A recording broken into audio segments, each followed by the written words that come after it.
had as children, when boys would dream about being an action hero and saving the world, and little girls would dream about being a princess and living in a castle. And of course, we all dreamed about spending every day at Disneyland when we grew up. We all had dreams.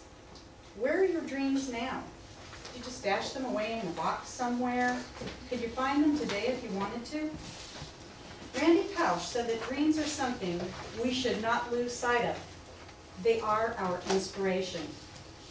In the last lecture, Randy Pausch encourages us to achieve our dreams and inspire others to do the same. Now we'll talk about the last lecture by Randy Pausch. First, we'll illustrate why we chose this speaker and his speech. Next, Kim will cover his magical communication concepts. And last, Paige will tell us why the significance of this speech inspired us so.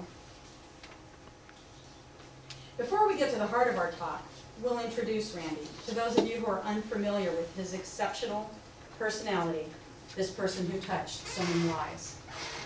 Randy was an adventurous child with a vivid imagination and was blessed with a brilliant mind.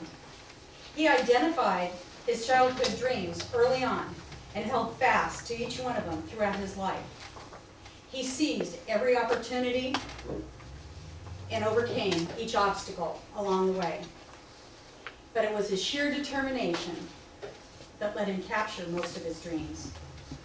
He loved his parents and his sister, and he was very happily married with 3 small children when he was told that he would only have 3 months to live at the age of 46. Our story begins where Randy's life is drawing to a close. Picture it, the year 2007, and this 46-year-old beloved man, who's now professor of computer science at Carnegie Mellon University, is delivering a speech we now refer to as the last lecture. First, let's take a look at Professor Randy Pausch and the last lecture, and our reasons for choosing the speaker and his speech. Our ability to connect with a vastly diverse and virtually limitless audience on a personal level might seem impossible, yet Randy successfully accomplishes this in his speech, The Last Lecture. This lecture is so acclaimed that in his September 2007 Wall Street Journal article, reporter Jeffrey Zaslow tells us how Dr. Pausch's lecture became the call to go on without him and do great things. His speech holds such a profound message that as recently as January of this year, the Chronicle of Higher Education named Randy's book in their top 10 list of what they're reading on college campuses. Through his words and actions, his persuasive message inspires people of every age, gender, and cultural background. Randy's powerful life lessons appeal to his audience's best interests, regardless of social, academic, or economic stature. He guides us through a journey of his life in a colorful and enthusiastic way that is both vivid and easily understood, replacing personal tragedy with delightful storytelling. He puts his audience at ease, allowing them to focus on his message, not his terminal illness. Randy Pausch shares with us a legacy of universal importance that has transcended time. It not only sets the gold standard for public speaking, but charts a course that enables us to lead our lives in a way that makes us valuable. For these reasons, Randy takes his rightful place in history as one of the greatest orators of all time. And it is for these reasons that Kim, Paige, and I chose Randy Pausch and his speech, The Last Lecture, as our topic tonight. Now that I've covered our choice of speech and speaker, Kim will examine the communication concepts that Randy demonstrates in the last lecture. Achieving Your Childhood Dreams by Professor Randy Pausch was filled with excellent examples of the communication concepts that we learned in this class. It was not difficult to identify them. The difficulty lay in choosing which ones to highlight for you today. Today I will talk about his introduction, discuss the organizational patterns, and lastly emphasize his speech intention. According to the Pocket Guide of Public Speaking, 2nd edition, a good opening previews what is to come in a way that invites the listeners to stay on course. Professor Pouch cleverly demonstrated this in his introduction to Achieving Your Childhood Dreams.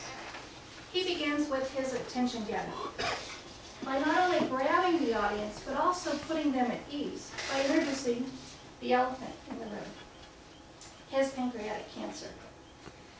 And he puts this on the list immediately of the things he is not going to talk about. He is not going to talk about his cancer, he is not going to talk about his family, and he is not going to talk about religion. This puts the audience at ease and readies them to be entertained by his humorous stories and opens them to the life lessons that he has to give. After clearly stating his topic, he gives a preview of his speech. He breaks it down into 3 main points like we've been taught: childhood dreams, enabling the dreams of others, lessons learned, how to achieve your dreams and enable the dreams of others. This slide is actually taken from his presentation. His speech flows seamlessly through the 3 main points, threaded with humor and a frank honesty of a man who's lived life well. In public speaking, we've learned that the speech arrangement plays a very important role in conveying the message of the speaker. Everyone loves a funny story, right? Achieving Your Childhood Dreams is written in the narrative organizational pattern, a collection of short stories about his life.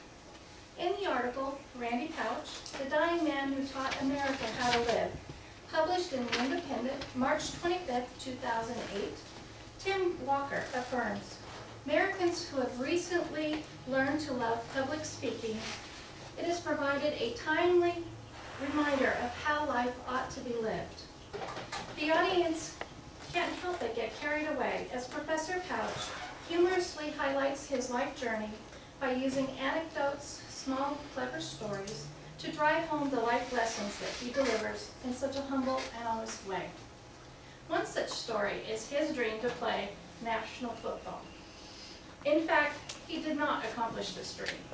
However, he says that he actually learned more from not accomplishing this dream, thanks to his tough old school coach.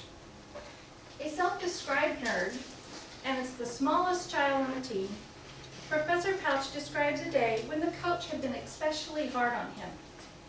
And after practice, an assistant coach came up to him and said, "When you're screwing up and nobody's saying anything to you, that's because they've given up." Professor Pouch goes on to explain, your critics are the ones who love you and care. It was a lesson on accepting criticism at age 9, and he carried that throughout his life.